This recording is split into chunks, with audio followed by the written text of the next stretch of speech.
Hello friends, welcome to back YouTube education channel. इस वीडियो में मैं आप लोग के साथ बात करूँ क्लास 8 चैप्टर नंबर 10 सेमेस्टर 2 का reaching the age of adolescence part 2।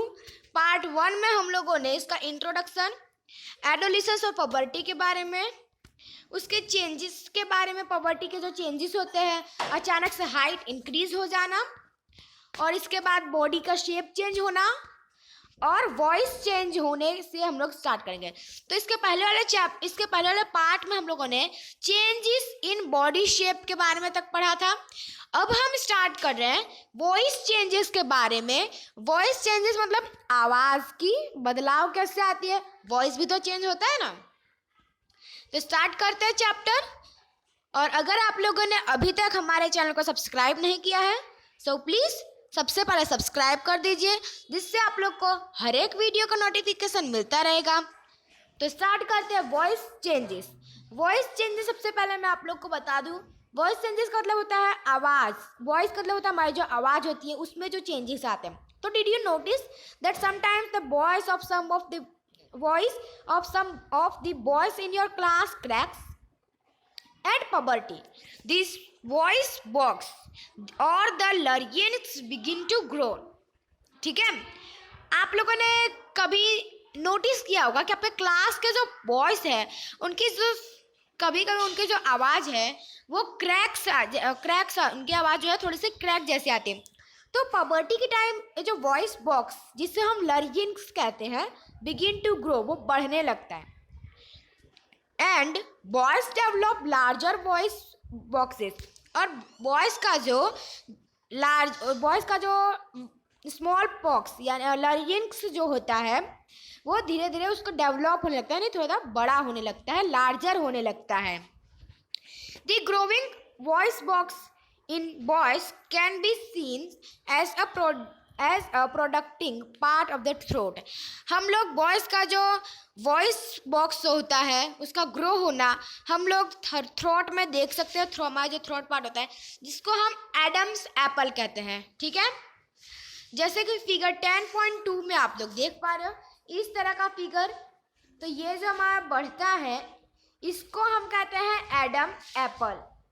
ठीक है, तो आप लोग समझ गए होंगे एडम्स एप्पल किसे कहते हैं।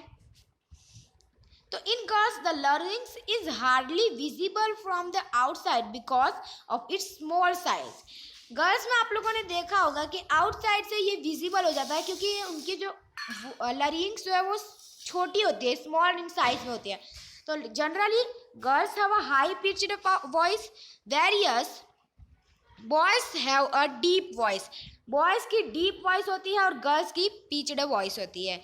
इन adolescent boys sometimes the muscles of the growing voice box go out of control and the voice become hoarse. This state may remain for a few days or week after which the voice becomes normal। कभी कभी आप लोगों ने देखा होगा कि voice box का growing बहुत ज़्यादा होने लगता है जो कंट्रोल में नहीं आता है, तो हमारी जो आवाज़ है वो हॉर्स मतलब थोड़ा ज़्यादा ही भारी हो जाती है। तो लेकिन कुछ दिनों में या कुछ हफ्तों में इसका जो वॉइस है वो नॉर्मल हो जाता है। अब यहाँ पे बुझो बोल रहा है many of my classmates have a horse voice. मेरे क्लासमेट के बहुत सारे लोगों की हॉर्स वॉइस है।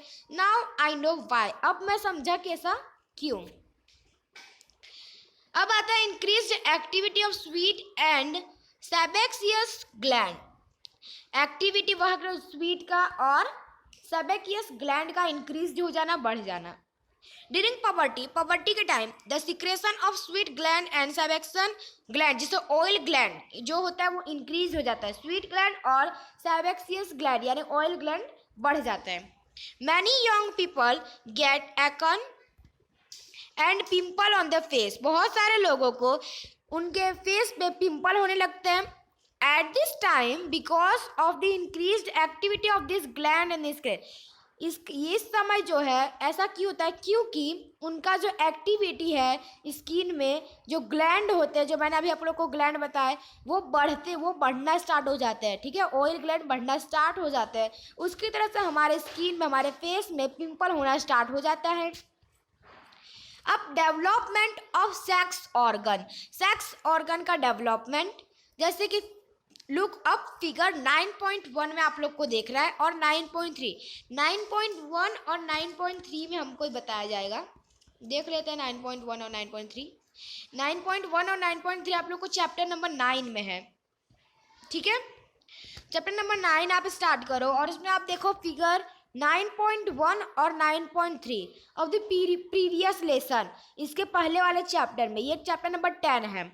Which show sex organ of humans, जो आपको ह्यूमन के सेक्स ऑर्गन दिखाएंगे। एट पबर्टी, पबर्टी के time male sex organ like the testis and penis develop completely, male के जो सेक्स ऑर्गन होते हैं टेस्टिस और पेनिस वो कम्प्लीटली डेवलप हो जाते हैं। The testis also begin to produce sperm, उनके जो टेस्टिस होते हैं मेल के टेस्टिस स्पर्म प्रोड्यूस करते हैं।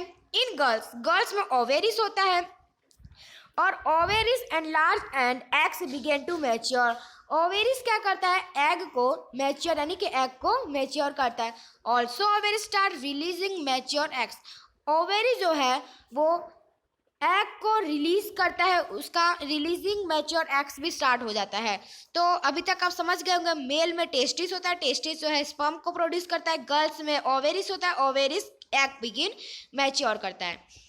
नाउ अब आता है reaching mental, intellectual and emotional maturity. आपने सुना होगा कि कई लोगों के जब फेस में पिंपल होने लगता है तो उनके दिमाग में बहुत सारे सवाल उठने लगता है, ऐसा क्यों, तो वो इमोशनल हो जाते हैं। तो उसके बारे में देख लेते हैं। Adolescence is also a period of change in the person way of thinking. Adolescence जो है वो हर पीरियड में मतलब पीरियड में वो चेंजेस होते रहते हैं हर पर्सन में।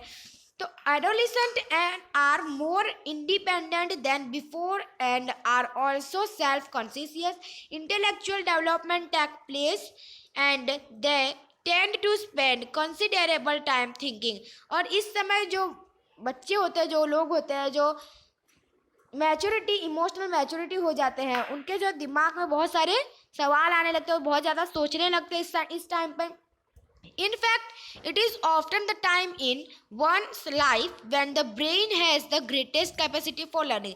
इनफैक्ट ये वह टाइम होता है जब ब्रेन में, हमारा जो ब्रेन होता है वो कुछ ज़्यादा सीखने को मतलब उसके अंदर, हमारे ब्रेन के अंदर कुछ ज़्यादा सीखने को हमको मिलता है और हम कुछ ज़्यादा सोचते हैं, हमको समझ गलत सही का समझ में उस समय आता है।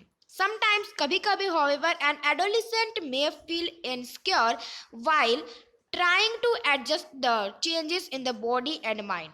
तो हमको कभी कभी ऐसा होता है कि हम कैसे अपनी बॉडी के जो चेंजेस, अपने माइंड का चेंजेस रोके। But an adolescent learner you should know that there is no reason to feel insecure, this changes are a natural part of growing.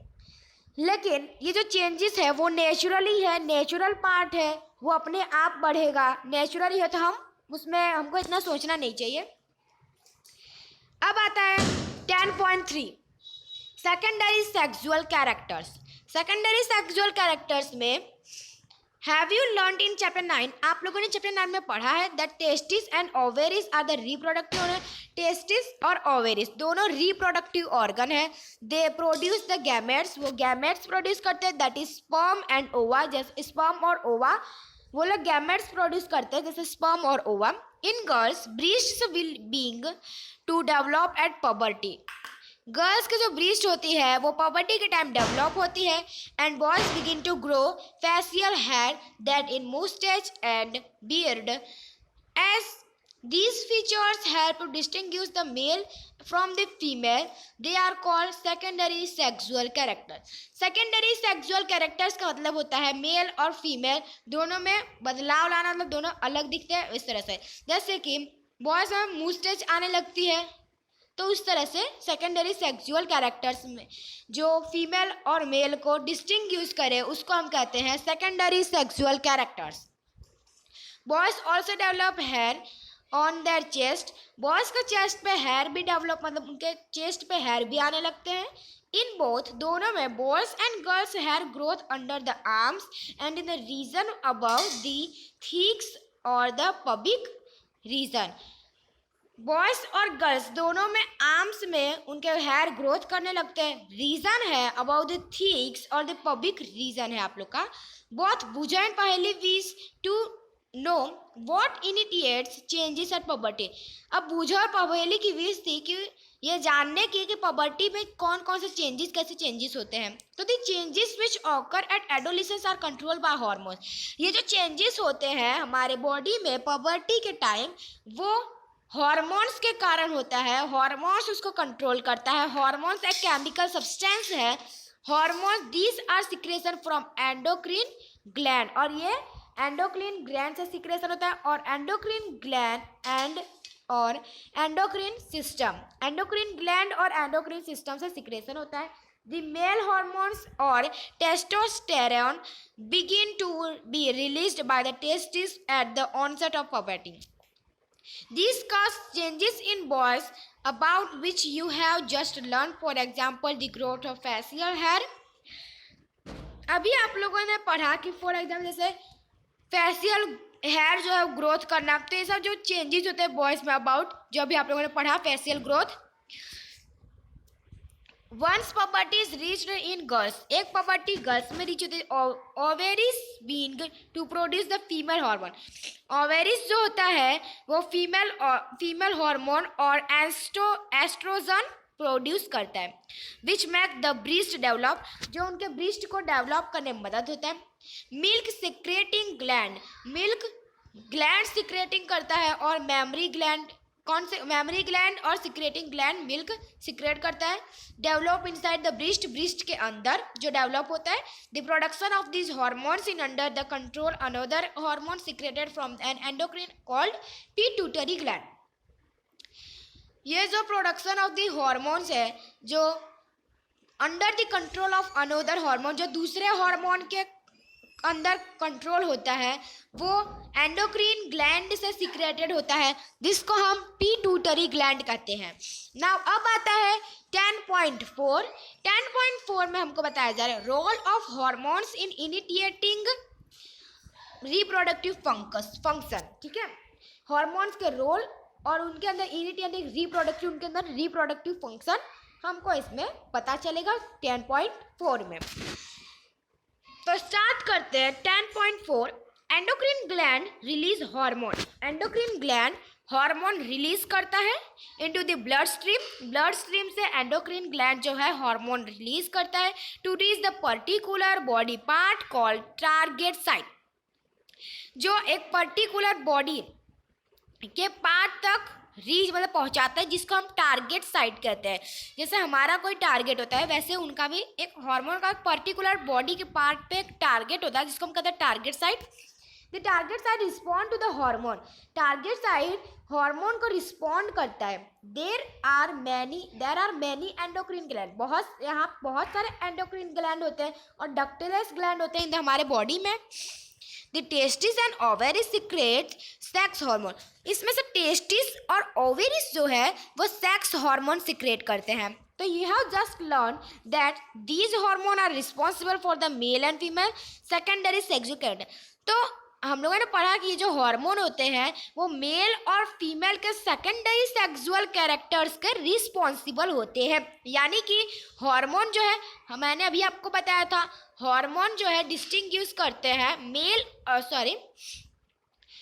Hormone जो है वो इनको डिस्टिंग्विश करते हैं, मतलब हार्मोन ही कंट्रोल करते हैं डिस्टिंग्विश करने में मेल और फीमेल का, जिसको हम सेकेंडरी सेक्सुअल कैरेक्टर्स कहते हैं। वही आप लोग को भी इसने बताया है। तो further the sex hormones are under the control of hormone, इससे सेक्स हार्मोन जो होता है वो हार्मोन्स के कंट्रोल में होता है। फ्रॉम द पिट्यूटरी ग्लैंड से the pituitary secrete many hormone, और पिट्यूटरी जो है वो बहुत सारे हार्मोन सिक्रेट करता है। One of which make ova mature, उनमें से एक ओवा मैच्योर करता है इन द ओवेरिस और स्पर्म में, फ्रॉम इन द टेस्टिस में से।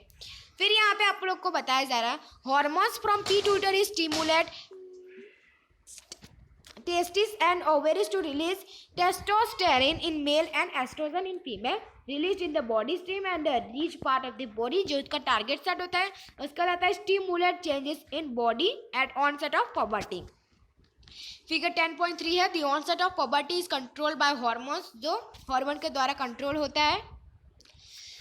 ना पहेली और बूजो बोल रहे हैं, have now understood that puberty mark the beginning of reproductive period when one become capable of reproduction। जब कोई रिप्रोडक्शन के कैपेबल हो जाता है तब बूझो पहले अब समझे कि पबर्टी से जो रिप्रोडक्टिव पीरियड कैसे होता है, और जब वो लोग रिप्रोडक्टिव के लायक हो जाते हैं तब when they want to know it reproductive life, जब उन्होंने वो जानना चाहते हैं रिप्रोडक्टिव लाइफ, और once begun continues on its end sometime, और कभी कभी इनका ख़त्म भी होता है, यानी इनका एंड भी होता है।